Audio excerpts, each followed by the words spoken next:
Bonjour à tous. Vous savez, j'ai remarqué quelque chose. Chaque fois que je prépare un live sur un sujet quelconque, la vie semble s'empresser de me proposer un exercice pratique juste avant pour savoir un peu une manière de vérifier si j'ai réellement compris ce dont je vais parler. Et oui, et hier, c'était Canva. Je ne sais pas si vous connaissez cette petite application qui permet de réaliser des visuels. Et je voulais justement simplement réaliser le visuel du live. J'avais besoin de mettre 2 photos côte à côte, un texte, rien de bien compliqué. Mais rien ne marchait comme je voulais. Alors je me suis retrouvée à m'agacer parce que l'outil ne fonctionnait plus comme avant.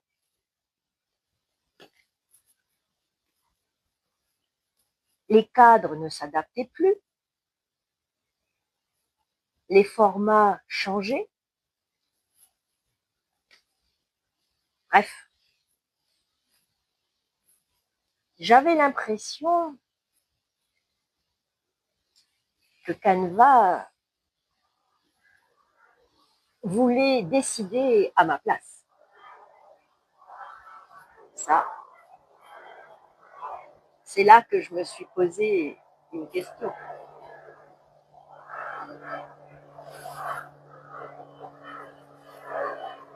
Est-ce que ce qui m'agaçait était vraiment Canva ou le fait que je ne contrôlais plus la situation?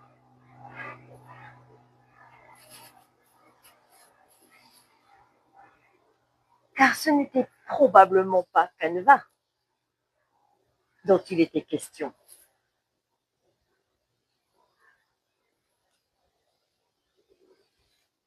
C'était peut-être simplement une invitation à observer un mécanisme beaucoup plus ancien.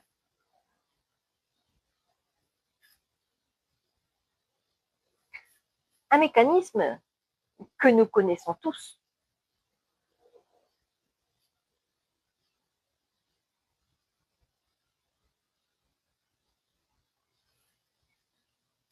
Alors aujourd'hui, j'aimerais vous poser une question. Qu'est-ce qu'être humain quand il veut tout contrôler?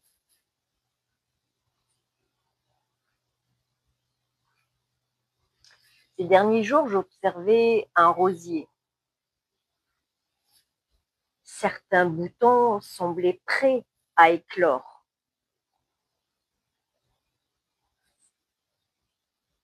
Puis, une pluie est arrivée. Un insecte est passé, s'est posé dessus. Puis le chat a traversé le massif. Parfois, il y a aussi la main maladroite en retirant une fleur fanée. Et alors, certains boutons ne sont jamais devenus des roses.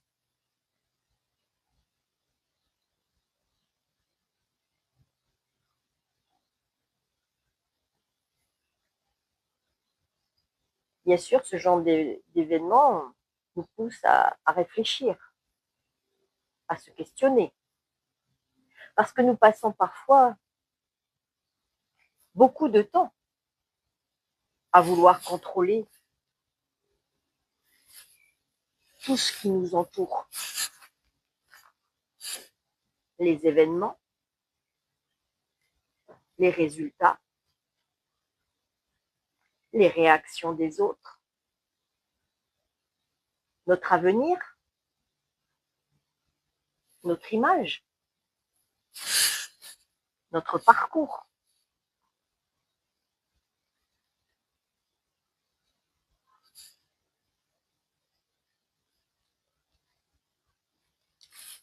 Et pourtant, le vivant semble nous montrer autre chose.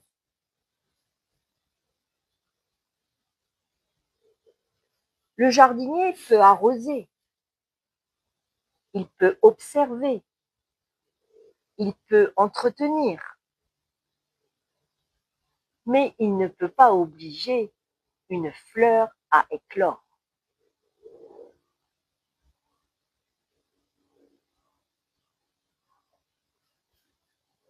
Alors, que cherchons-nous réellement à contrôler?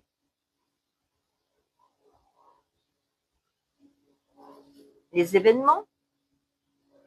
Les autres?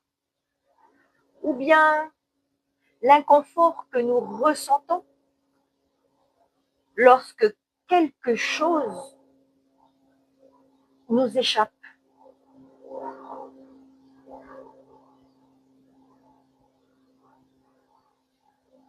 Car il existe une autre forme de contrôle dont nous parlons moins, une forme beaucoup plus discrète,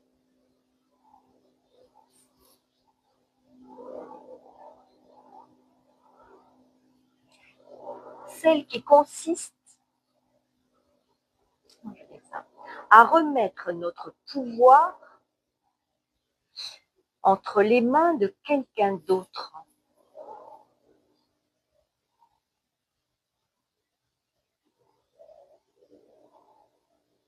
Nous cherchons parfois quelqu'un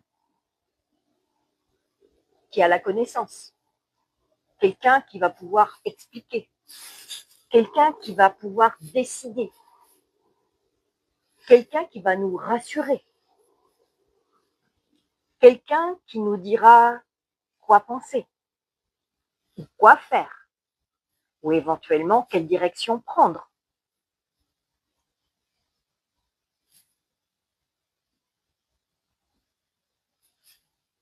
Cela peut prendre de nombreuses formes,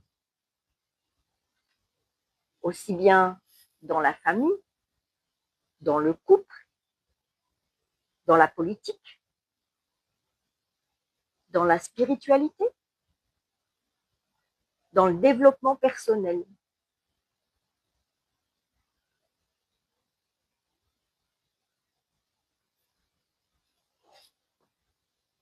Et je ne parle pas ici des autres, je parle de nous.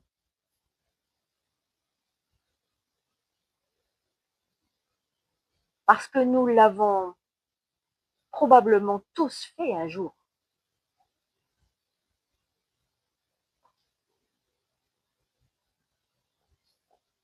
Pourquoi?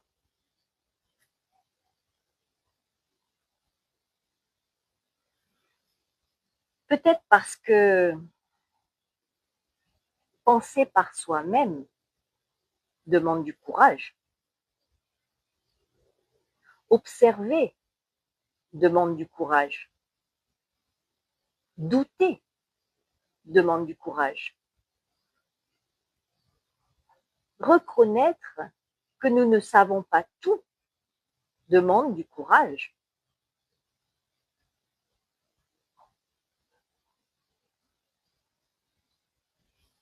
Alors parfois, il est plus rassurant de suivre un chemin déjà tracé, de répéter une phrase, d'adopter une idée, de croire qu'un autre détient la réponse.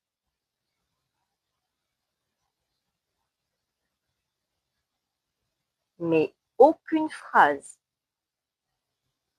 aussi belle soit-elle, ne peut vivre à notre place. Aucun guide ne peut marcher à notre place. Aucun messager ne peut expérimenter la vie à notre place.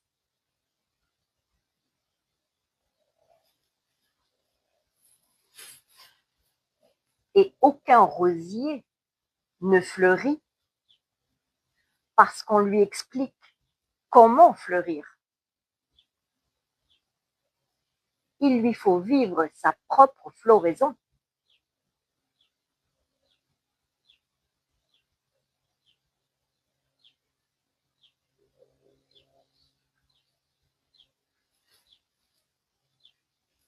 Chercher un responsable nous soulage parfois.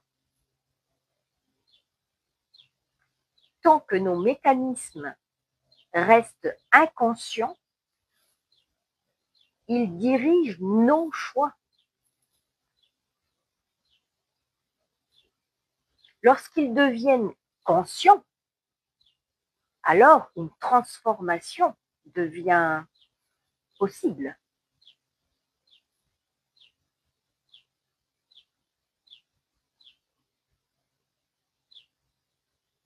Et alors, une autre question apparaît.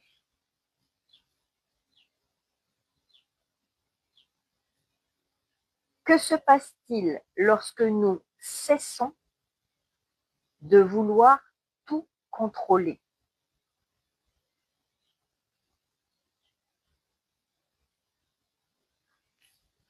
Le jardin de mon père m'a beaucoup enseigné ces derniers mois.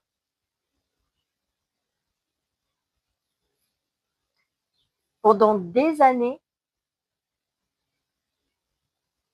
des structures métalliques entouraient certains arbres et certains arbustes.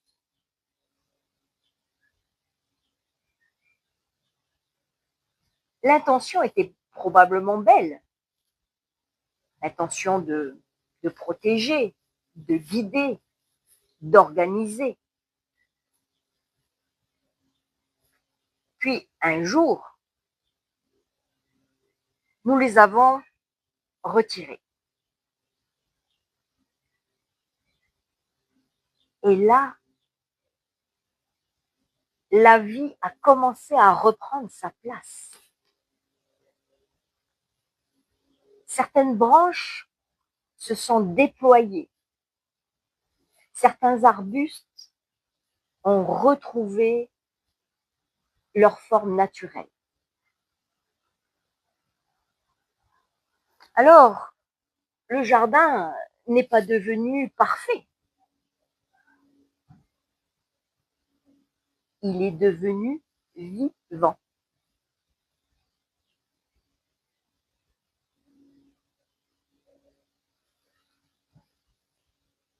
Et je me demande parfois si nous ne sommes pas semblables à ces arbres. À force de vouloir tout maîtriser, tout prévoir, tout sécuriser, ne finissons-nous pas par étouffer une partie de notre propre élan?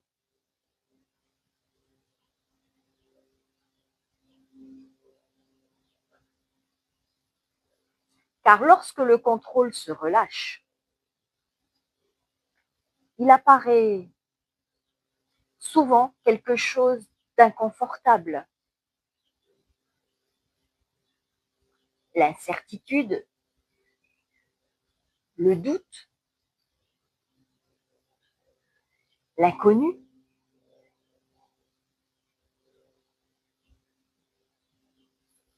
Mais c'est aussi à cet endroit que peuvent naître la confiance, l'adaptation, la créativité et parfois des chemins que nous n'aurions jamais imaginés.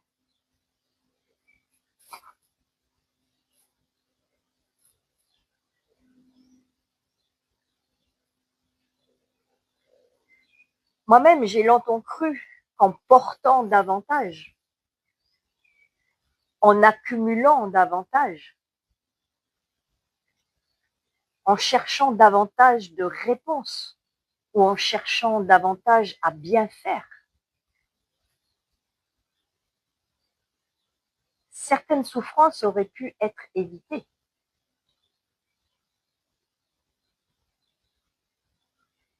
Aujourd'hui, je découvre autre chose.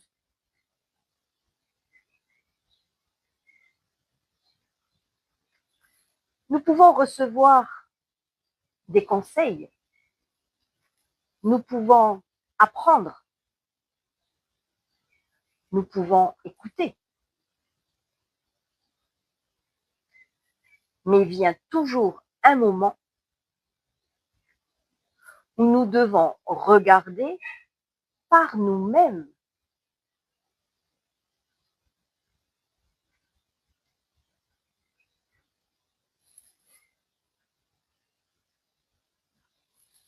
Peut-être que la liberté ne commence pas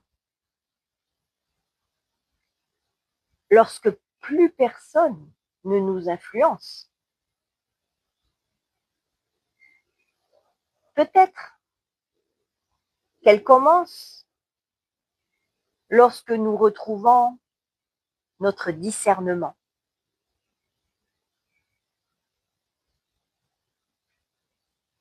Surtout lorsque nous cessons d'attendre qu'un autre nous donne l'autorisation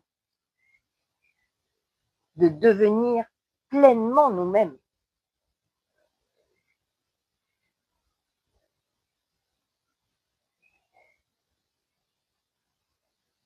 Et peut-être aussi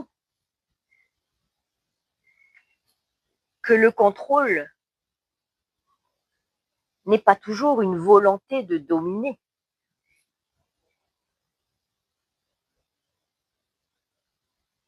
Peut-être est-il parfois simplement une peur de ne pas être assez, pas assez compétent, pas assez aimé, pas assez légitime, pas assez en sécurité.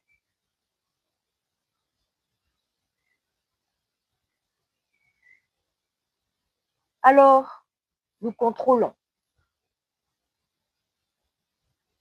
Nous contrôlons les événements, les autres, notre image, nos émotions et parfois même notre propre valeur.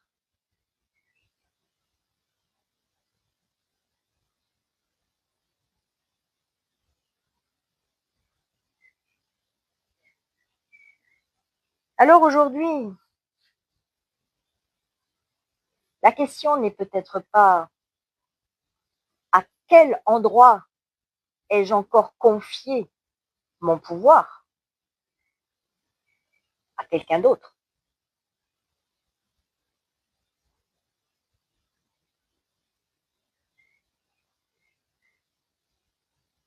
Et parfois, celui à qui nous avons confié notre pouvoir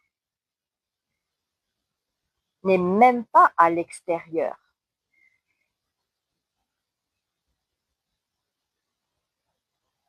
C'est une ancienne version de nous-mêmes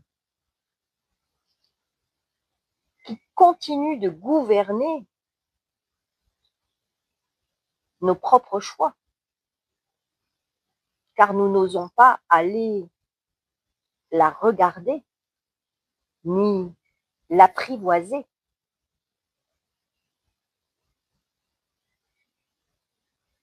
Le discernement ne consiste pas seulement à voir les influences extérieures. il consiste aussi à reconnaître les voix intérieures auxquelles nous continuons d'obéir sans les questionner.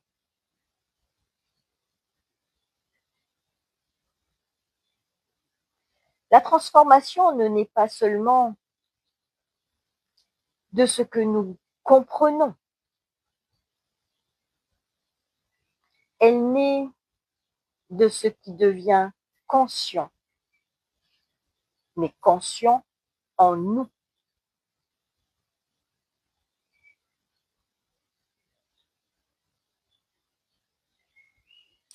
Je vous laisse observer ce que cette question vient toucher en vous.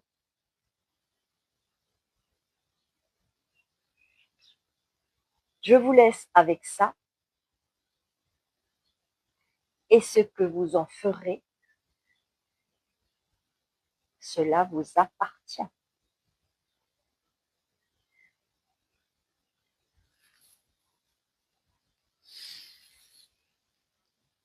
Regardez comme c'est beau ce chat qui dort à point fermé. Je l'ai endormi avec ma voix. Je vous souhaite une belle soirée. Bonjour.